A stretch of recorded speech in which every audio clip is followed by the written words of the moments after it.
आमच्या इथं रंगपंचमी कशी साजरी करतात हे तर मी थोडक्यात सांगतेच तुम्हाला.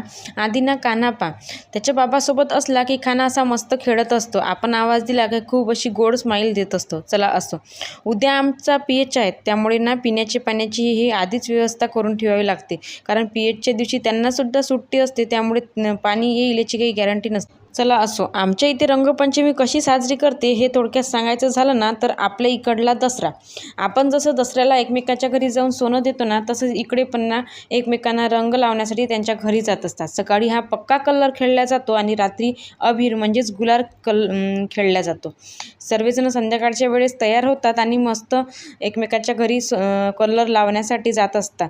मोठ्यांच्या पायावर गुलाल किंवा अबीर ठेवतात आणि नमस्कार करतात. जसं आपण सोनं ठेवतो त्या एवढंच नाही तर नाश्त्याची सुद्धा व्यवस्था असते. नाश्त्यामध्ये मालपुवा, पकोडी, करंजा असं बनवल्या जाते. आम्हीसुद्धा दरवर्षी करंजा म्हणजेच आमच्या इकडल्या गुजिया बनवतात. चला उद्या भेटूया आणखी एका व्हिडिओमध्ये. माझे व्हिडिओ आवडत असेल तर नक्कीच चॅनलला सबस्क्राईब करा.